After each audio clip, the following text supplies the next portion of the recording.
जयकारा थोड़ा और जोर से लगाइए, आवाज मिथिला तक पहुंच जाए। बोलो अवध मिथिला धाम की।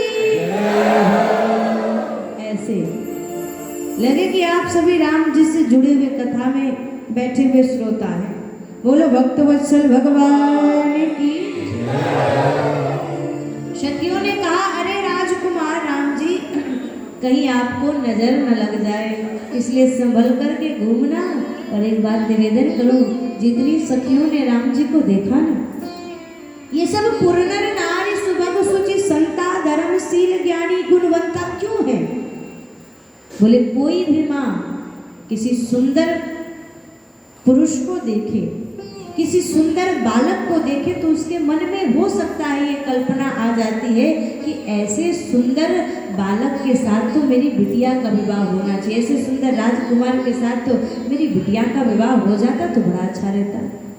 लेकिन मिथिला में जितनी माताएं हैं ना, जिन्होंने राम जी का दर्शन किया, उनके मन में तनिक भी ये भाव नहीं आया कि राजकुमार बड़ा सुंदर है तो ऐसा सुंदर राजकुमार मेरी बेटी को मिलना चाहिए। नहीं, सबके मन में यही भाव आया, ये राजकुमार बड़े सुंदर है, बड़े वाले राम जी, काश ऐसा होता महाराज श्री जनक जी देख लेते इनको और फिर अपनी बिटिया जानकी जी का विवाह इनके साथ कर देते तो हमें तो आनंद मिलता।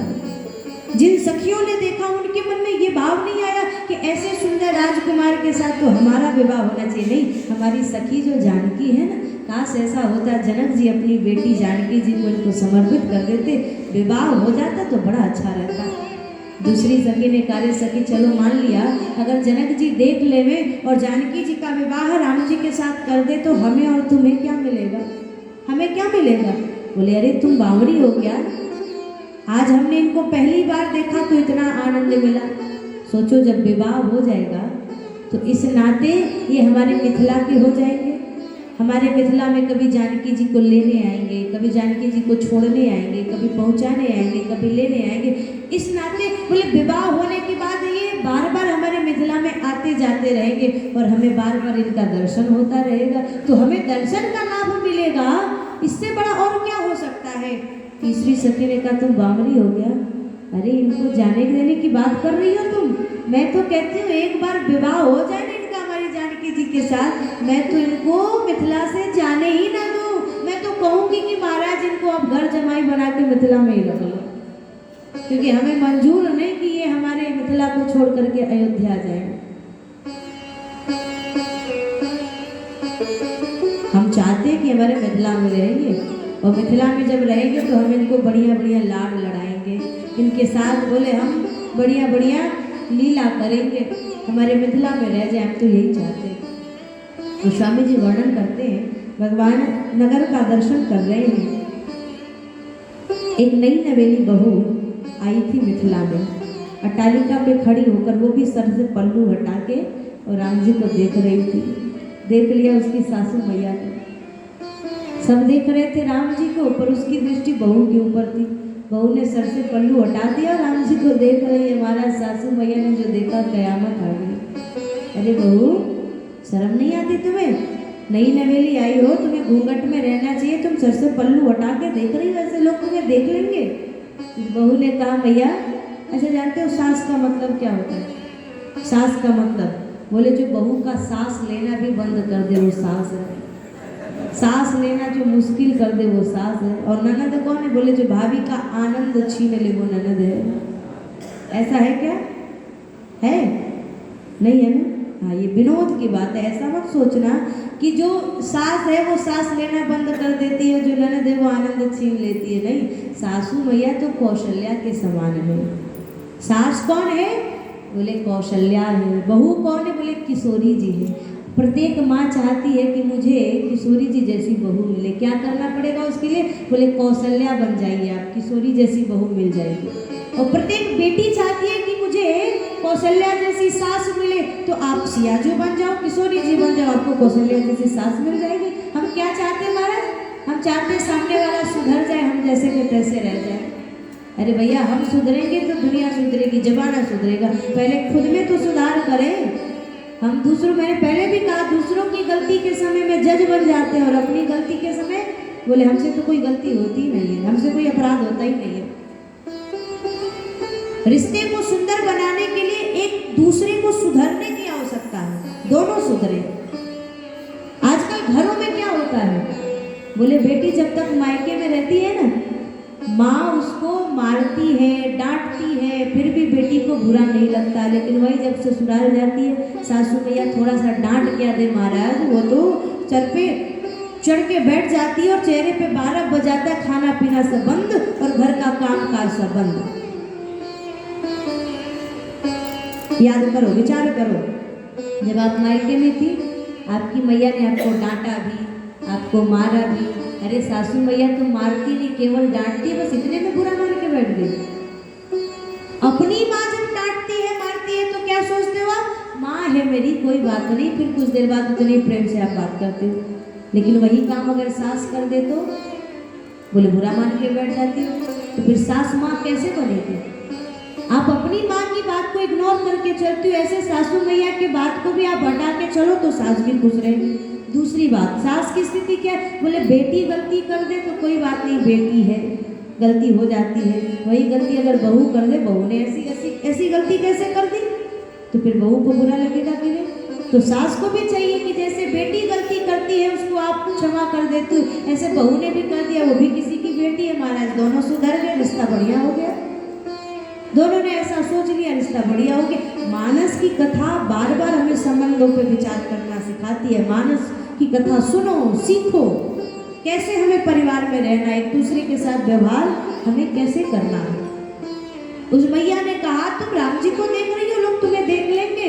उस बहू ने बड़ा सुंदर उत्तर दिया, माता जी इस पूरे मिथिला में ऐसा कोई व्यक्ति नहीं है जो राम जी को छोड़ करके मुझे देख रहा हो सिवाय आपके। बड़ी दुर्भाग्यशाली है मैया आप। अगर देखना ही है ना तो राम जी को देखिए, इस लौकिक जीव को देखने से कुछ नहीं मिलेगा, देखना हो तो अलौकिक परमात्मा को देखो ना। सुंदर शिक्षा दे दिया। भगवान मिथिला वालों को देखते हैं, मिथिला वालों ने भगवान को देखा, भगवान ने मिथिला वालों को देखा। सबको प्रभु ने आशीर्वाद दिया, सबसे प्रेम लिया, सबको प्रेम दिया। और अब राम जी सोच रहे विलंब हो रहा है, जल्दी से गुरु जी के पास चलना चाहिए, प्रतीक्षा कर रहे होंगे गुरुदेव। राम जी आए गुरु जी के पास, प्रणाम किया चरण में, रात्रि विश्राम हुआ। और अब गोस्वामी जी कहते हैं जो प्रातः काल हुआ, उठे लखन निस विगत सुनी, अरुण शिखा धुनिका, गुरु ते पहिले जगत पति, जागे राम सुजान।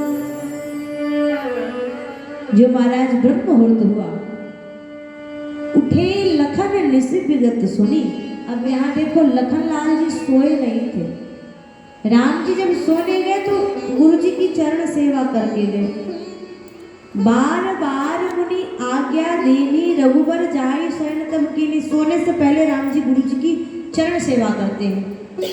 विश्वामित्र जी ने आज्ञा दिया, राम जी जाकर के सो गए, पर लखन लाल जी राम जी की सेवा करते करते चरणों में ही बैठ गए थे, वो सोए नहीं थे। इसलिए जो रात्रि समाप्त हुई, ब्रह्म वेला हुआ, लखन लाल जी बैठे थे तो उठ गए। उठे लखन निस विगत सुनी। कोई बैठा व्यक्ति अपने स्थान को छोड़ करके उठ जाए तो उठ गया। अरुण शिखा धुनि कान, और गुरु ते पहले जगतपति, जागे राम सुजान। गुरु जी से पहले राम जी जग गए और संदेश दिया, घर में गुरुवर पधारे तो गुरुवर की सेवा। बोले महाराज गुरु जी के जगने से पहले खुद जग करके स्नान कर लो, तभी गुरु जी की सेवा करो। हमारे घर में ऐसा होता था, हमारी माता जी, अभी भी नियम है, 3 बजे भोर में ब्रह्म मुहूर्त में जग जाती है। हमारे घर कोई संत महात्मा गुरु जी पधारे तो गुरु जी के जगने से पहले माता जी जग के आज ही चर्चा हो रही थी। उठ के महाराज स्नान करके नियम करके 3 बजे तक तैयार रहती थी, ताकि गुरु जी उठेंगे, जल मांगेंगे तो भाई गुरु जी की सेवा करनी है। गुरु कौन है? बोले ब्रह्म है, भगवान है, तो भगवान की सेवा हमारा शुद्ध पवित्र होकर करना चाहिए। तो गुरु जी को जल देना है तो बिना स्नान किए कैसे दे सकते? तो स्नान करके तैयार हो जाओ। गुरु ते पहले जगतपति, जागे राम सुजान। प्रणाम किया गुरुदेव, अगर आपकी आज्ञा हो तो हम आपके पूजा के लिए पुष्प और दल का चयन करने के लिए जाएं। अनुमति मिला। सकल सोच करि राम नहाय, नित्य नित्य निवाहि मुनि सिर नाय।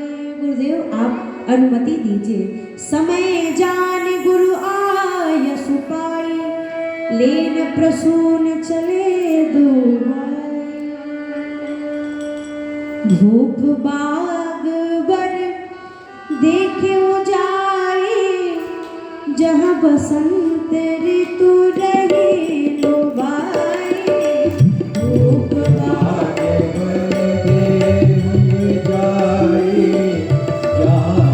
ऋतु रही लुभाई।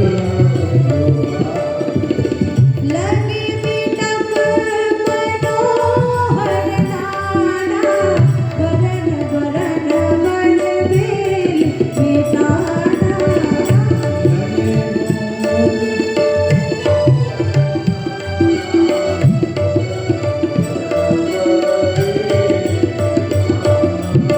चातक कोकिल कीर चकोरा, कुंजत विहंग नटत कलमोरा।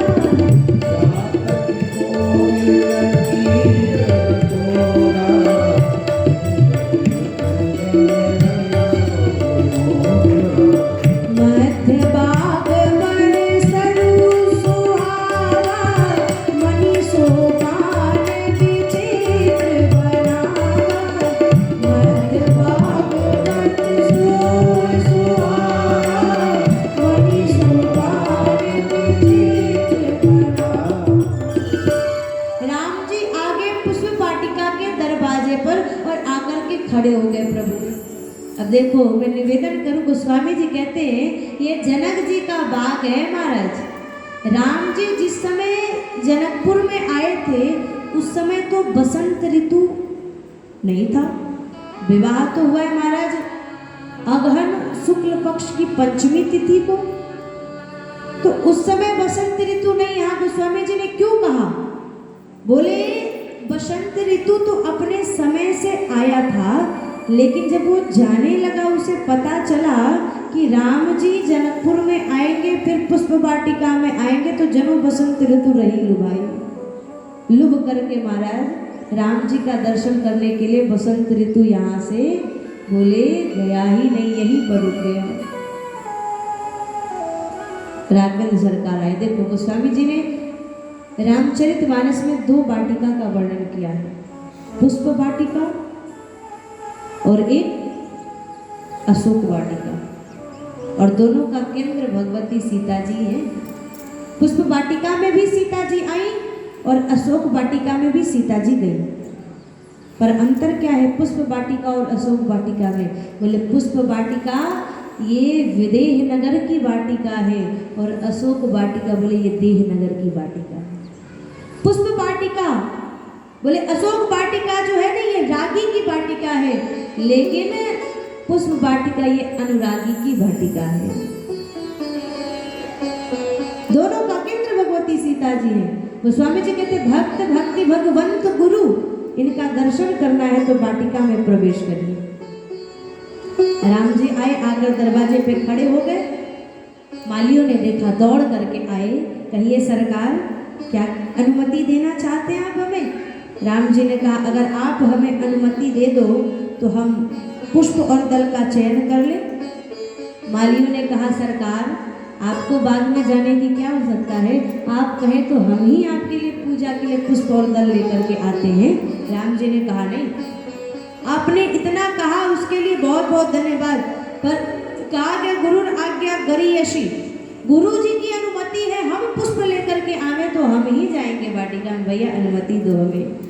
वैसे तो मालियों ने देखा ना तो देखते ही बिनमोल बिक गए राम जी के ऊपर, लेकिन इन मालियों को भी राम जी से कुछ व्यंग करना है, कुछ विनोद करना है, क्योंकि ये जानते हैं कहीं ना कहीं कि इनका विवाह हमारी जानकी जी से होगा, तो ये हमारे होने वाले बहनोई हैं, तो भैया बहनोई से मजाक कौन नहीं करेगा। मालियों ने कहा नहीं प्रभु हम आपको बाग में नहीं जाने देंगे। क्यों नहीं जाने दोगे? नहीं। लखनलाल जी ने कहा प्रभु फिर लौट चले हम यहाँ से। देखो भैया हम जनक जी के अतिथि हैं, हम कहीं भी बिना पूछे जा सकते हैं, इसलिए आपने हमें मना क्यों किया? राम जी ने कहा नहीं लखन, माना कि हम जनक जी के अतिथि हैं, लेकिन मर्यादा का पालन सबको करना चाहिए। महाराज नियम तो नियम होता है, कानून कानून होता है, चाहे वो राष्ट्रपति क्यों ना हो। बोले उनके लिए भी जो कानून बना है उसका पालन उनको भी करना पड़ता है, तो हम बिना पूछे नहीं जाएंगे, अनुमति लेके जाएंगे। लखनलाल जी का अपमान हो गया, माली हमें अंदर नहीं जाने दे रहे। राम जी ने कहा थोड़ा रुको तो सही। अरे भैया थोड़ी धैर्यता रखो, प्रतीक्षा करो, ये माली हमें जाने देंगे। राम जी फिर हाथ जोड़ के कहते भैया आप हमें बाग में जाने दो, हम दल और फूल लेने आए हैं। मालियों ने कहा नहीं सरकार, हम आपको नहीं जाने देंगे। क्यों नहीं जाने दोगे? माली कह रहे सरकार आप अगर बाग